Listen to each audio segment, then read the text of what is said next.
KS Prasad గారు, ప్రజా పరిపాలనకు కొత్త దిశగా రాష్ట్రంలో కొత్తగా 3 జిల్లాలు.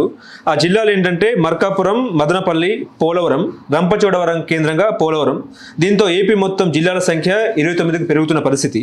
కొత్త రెవెన్యూ డివిజన్లు నకపల్లి, అనకాపల్లి, అద్దంకి, ప్రకాశం, పీలేరు, మదనపల్లి, బనగాపల్లి, నంద్యాల, మడకసిర, సత్యసాయి. అదేవిధంగా కొత్త మండలాలు పెద్ద హరివనం, కర్నూలు.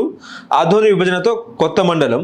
సో ముఖ్యంగా ఏంటంటే ప్రజలకు చేరువైన పాలన, వేగవంతమైన సేవలు, వికేంద్రీకరణ దిశగా రాష్ట్ర ప్రభుత్వం అన్నట్టు కూడా వస్తున్న క్రమంలో ఉపసంఘం భేటీ తర్వాత సీఎం బాబు గారు కూడా నిర్ణయం తీసుకునే అవకాశం ఉన్న నేపథ్యంలో 3 కొత్త జిల్లాలు. సో పరిపాలనా సౌలభ్యం ఏ రకంగా ఉండే అవకాశం ఉంది? రాష్ట్ర ప్రభుత్వాలు జిల్లాలు ఏర్పాటు చేసుకోవడం వాళ్ళ చేతిలో ఉన్న పని అనుకుంటున్నారు. జిల్లాల ఏర్పాటుకి కేంద్ర ప్రభుత్వ గజెట్లతో యాక్సెప్టెన్స్ వస్తేనే మనకు కావాల్సిన సౌలభ్యం ఉంది. ప్రధానికి జిల్లా కలెక్టర్ కావాలి. కలెక్టర్ని ఎలకేట్ చేసేది కేంద్ర ప్రభుత్వం.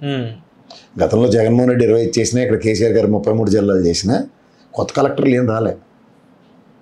ఉన్నోళ్ళని ఈ కన్ఫర్ట్ ఐఏఎస్లందరినీ పెట్టి సబ్ కలెక్టర్ల కింద అసిస్టెంట్ కలెక్టర్లు వేసుకుని మనం కాలక్షేపం చేస్తున్నాం.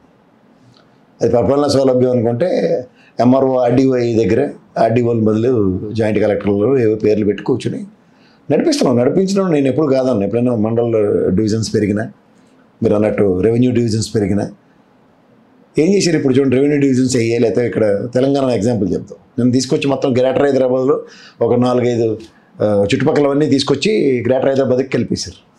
నిజంగా 4 డబ్బులు వచ్చేవి. ఇప్పుడు ఉదాహరణకి వెనక్కి వెళ్దండి, ఇక్కడ దాని ఒకటి నానక్రమం కూడా, ఆ పరిసర ప్రాంతాలన్నీ పోపాలగూడ, ఇట్లన్నీ మోస్ట్ హ్యాపెనింగ్ ప్లేసెస్ కదా ఇప్పుడు ప్రజెంట్ ఫైనాన్షియల్ డిస్ట్రిక్ట్లో. అవన్నీ తీసుకొచ్చి అయితే గ్రేటర్ హైదరాబాద్లో కలిపేస్తే పెద్ద గంగాలంలో పోసినట్టే కదా. అట్లా ఇప్పుడు మీరు పరిపాలనా సౌలభ్యం ఉన్నప్పుడు రేపు పునర్విభజన చట్టం సెంట్రల్ గవర్నమెంట్ యాక్సెప్ట్ చేసిన తర్వాత ఎన్ని పార్లమెంట్ నియోజకవర్గాలు వస్తాయి? ఇప్పుడు దానికి రంపచోడవరం పార్లమెంట్ నియోజకవర్గం అవ్వలేదు అనుకుందాం, డిస్ట్రిక్ట్ చేసి వెళ్ళినామా?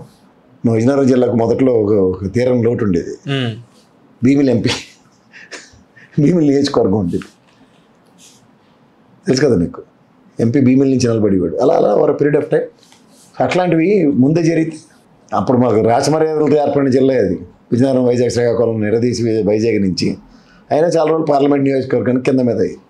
సో అలాంటి పార్లమెంట్ నియోజకవర్గం డిస్ట్రిక్ట్ హెడ్ క్వార్టర్స్లో ఉన్నప్పుడు పరిపాలన సౌలభ్యం ఎంత సులువు ఉంటుందో వీటన్నిటికీ స్టేటే ముందు ప్రొయాక్టివ్గా తీసుకుంటున్నారు నిర్ణయాలు. ఇంకా ఇక్కడ తెలంగాణతో పోటీపడి ఇంకా 33 చేసే ఉద్దేశం ఉంటుంది. ఇక్కడ ఏ రాష్ట్రంలో చేయొచ్చు కదా. 10 జిల్లాల్లో ఉంది, 33 అయింది. 13 జిల్లాలది 29 అయితే ఇంకెన్ని అవ్వచ్చు. సో ఓవరాల్గా మీరు రెవెన్యూ ప్రాస్పెక్టివ్లో రూపాయలు ఎక్కువగా సంపాదించే కార్యక్రమంకి రెవెన్యూ డివిజన్లు అంటే పక్క డివిజన్కి పోకుండా ఇప్పుడు మండలాలు ఉంటాయి. ఆ మండలాల్లో ఏ మండలంకి ఆ మండలంకి వచ్చే రెవెన్యూ డివిజన్స్ ఇలాంటి కాన్సెప్ట్ పెట్టి నిధులు అక్కడే సక్రమంగా వినియోగించే కార్యక్రమం అంటే బ్రహ్మాండంగా ఉంటుంది. ఇప్పుడు గ్రేటర్ హైదరాబాద్లో చూడండి, అన్నీ కలిపి తీసుకొచ్చి ఈ ఫామ్లో ఈ రేసుకి తగలబెడితే ఏడు చేయగలరు? అలాంటి పరిస్థితి రాదేమో బహుశా. అదనేమో అప్పుడు నేను అలాగే అనుకున్నాను. వచ్చింది ఏడు చేయగలిగారు? ఏం చేయగలిగారు? కళ్ళ ముందు నిలవెత్తు నిదర్శనాలే కదా ఇవన్నీను. సో ఇప్పటికైనా ప్రక్షాళించి దానికి వినియోగించే కార్యక్రమానికి దానికి ఆల్రెడీ ఉన్నాయి పంచాయతీరాజ్ చట్టాలు ఇవన్నీను. ఏ మండల డివిజన్లో వచ్చిన డబ్బులు వాటిని ఖర్చు పెట్టాలన్నది ఉంది. కానీ ఎంతవరకు జరుగుతున్నాయి? తీసుకెళ్ళి గంగాలంలో పోసినట్టు డిస్ట్రిక్ట్ హెడ్ క్వార్టర్స్లోనూ కలెక్టర్ గారి పరిధిలోనే పెట్టి దానికి ఎలా కౌంటర్ నిధులు దుర్వినియోగపరుస్తున్న ప్రభుత్వాల విధానాలకి ఎక్కడవుతున్నాయి? గ్రామ పంచాయతీ నిధులు ఎక్కడ ఉన్నాయి?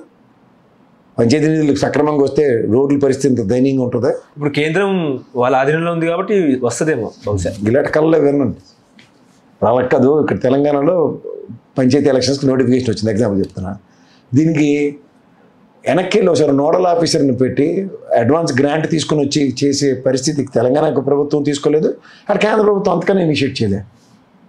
ఇటు పంచాయతీ ఎలక్షన్లు కాకపోతే మాకు ఇంకా పరిపాలించడానికి ఏం దిక్కుదేమం లేదా? ఈ స్టేట్ గవర్నమెంట్కి ఒళ్ళొంగక పెట్టరు, వీళ్ళు చెప్పి పెట్టకథలు. అవన్నీ మాకేంటి సంబంధం? అలాగే ఆంధ్రప్రదేశ్లో కూడా ఇప్పుడు ఈ ప్రభుత్వం ఆ ప్రభుత్వం ఏం చేసింది అన్నది నాకు కంపారిజన్స్ అక్కర్లే. ఈరోజు ఎక్కడ నిధులు అక్కడ ఖర్చు పెట్టే మార్గానికి ఏమైనా అమెండ్మెంట్స్ జరిగాయి? 13 జిల్లాలు 25 జిల్లాలైనా అదే పరిస్థితి, 25 జిల్లాలు 29 అయినా అదే పరిస్థితి. లేదు కొత్త డివిజన్లు ఇప్పుడు కుప్పం డివిజన్ చేసాడు ఆయన, రెవెన్యూ డివిజన్ చేసాడు జగన్మోహన్ రెడ్డి. ఏమైపోయింది? ప్రపంచం తెరబడిపోయిందా? రెవెన్యూ డివిజన్ చేసాడని వైఎస్ఆర్సీపీ గెలిచింది అక్కడ, అవలే కదా.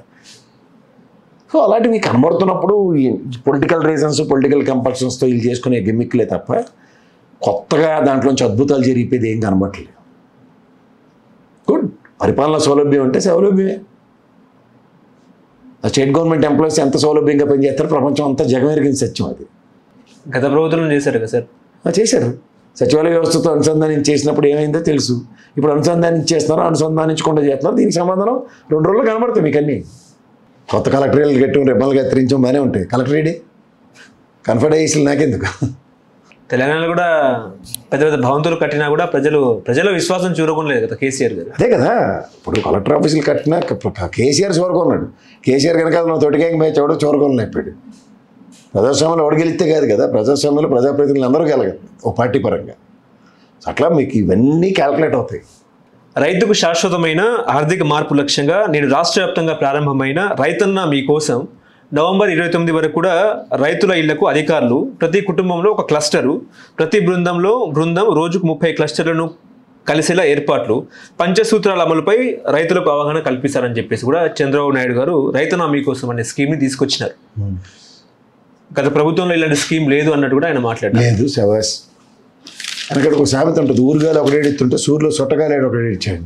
ఇప్పుడు మీకు తీవ్ర ప్రభావం చూపించిన తుఫాను బాధితులు ఉన్న రాష్ట్రంలో తుఫాను ఉపశమనం ఈ రోజు కూడా కేంద్ర రాష్ట్ర ప్రభుత్వాలు ఎంగిల్ చేత్తో కూడా కాకిని కొట్టిన ఉదంతంలో ఇప్పుడు ఈ క్లస్టర్లు పెట్టి వాళ్ళకి అధ్యయన కార్యక్రమాలు ఎవరికి కావాలి?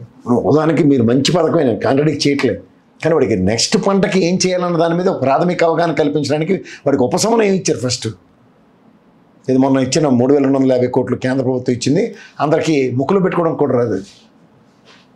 అంత తీవ్ర నష్టం జరిగి ఉన్న పరిస్థితుల్లో ఒక రాష్ట్రం అతలాకుతలం ఏంది. వ్యవసాయ క్షేత్రాలన్నీ అసలు అరటికాయలు కానీ, ఇప్పుడు పులివెందులు అరటికాయలు దీన్ని చూడడానికి వెళ్తున్నాడు జగన్మోహన్ రెడ్డి.